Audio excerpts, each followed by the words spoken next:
neraka, dia pun nggak bisa tersakiti oleh makhluk apapun dia di dalam kuburnya, diamankan oleh Allah. Nah, termasuk dikatakan di sini orang yang telah duduk di majelis dibacakan ayat ini dialah yang termasuk orang-orang itu.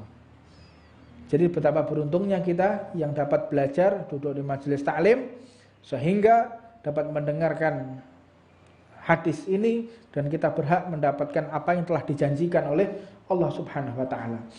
Dalam kitab Futihat karya Ibnu Arabi, Mujibatur Rahmah karya Ar-Radat, Fatawa Al-Madaniyah karya Syekh Muhammad bin Sulaiman, juga dikatakan Syekh Muhammad bin Sulaiman Al-Qurdi dalam kitabnya Jami' As-Shaghir, banyak hal itu karyanya Imam Suyuti menjelaskan tentang masalah tersebut.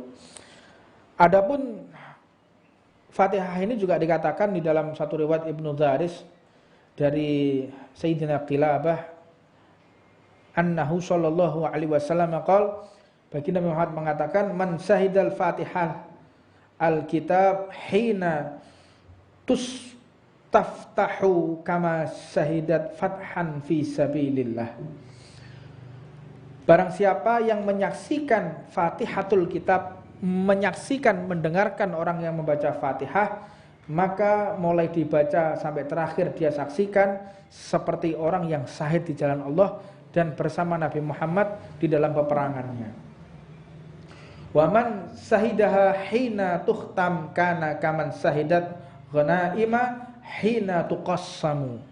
Dan barang siapa orang yang membaca, kita mendengarkan orang membaca Fatihah mulai pertama sampai terakhir, kita menyimak dengan benar-benar seperti kita ikut di dalam pembagian ghanimah, harta rampasan perang, dan termasuk orang-orang yang mendapatkan kedudukan yang mulia di hadapan Allah Subhanahu wa taala. Dalam satu kitabnya At-Tarikh Ad-Dimashqi, Ibnu Asakir meriwayatkan bahwa annahu Sadat bin Aus annahu sallallahu alaihi wasallam idza akhadha ahadukum mudji'ahu liyarquda falyaqra bi ummil kitab wa suratin fa innallaha yuwakkilu bihi malakan yahabu ma'ahu idza habba. Apabila ada di antara kalian hendak melaksanakan tidur, maka bacalah Ummul Kitab, baca Fatihah. Karena dari surat Al-Quran itu ada sesuatu yang dahsyat, dan yang paling dahsyat adalah Al-Fatihah. Dan barang siapa sebelum tidur membaca Fatihah, maka Allah akan mewakilkan malaikat sebanyak huruf Fatihah itu. Jadi ada Fatihah itu ada berapa huruf, disitulah per huruf diwakili malaikat untuk menjaga kita. Satu malaikat aja bisa menjaga bumi dan seisinya. Bagaimana dengan puluhan malaikat yang menjaga kita ketika tidur? Satu orang fokus kepada kita. Orang baca Fatihah sebelum tidur, malaikat itu fokus kepada orang ini untuk menjaga atas perintah Allah Subhanahu wa taala, dan ini sebagai wakilku, kata Allah Subhanahu wa taala. Sedangkan para ulama berpendapat bahwa Fatihah ini terdiri dari 7 ayat. Dan Bismillahirrahmanirrahim merupakan salah satu ayat dari surat Al-Fatihah.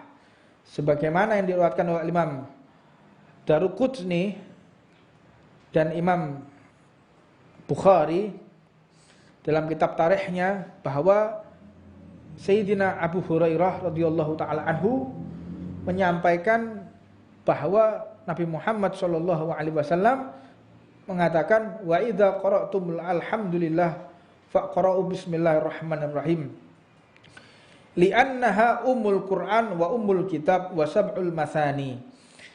Sebab kalau kita membaca Al-Qur'an tanpa membaca Fatihah tanpa membaca Al-Qur'an, maka tidak sah Fatihahnya. Karena apa? Di dalam mushaf kita, mushaf Utsmaniyah. Kenapa kita mushaf Utsmaniyah? Karena disusun oleh Sayyidina Utsman. Ya, disitulah diwajibkan membaca Fatihah itu dengan Bismillahirrahmanirrahim. Kalau tidak membaca berarti tidak sah surat Fatihahnya. Jika di dalam sholat maka tidak sah sholatnya karena meninggalkan bacaan Al-Fatihah. Bismillahirrahmanirrahim. Alhamdulillahirabbil alamin. Bismillahirrahmanirrahim. Ihda ayatiha. Dan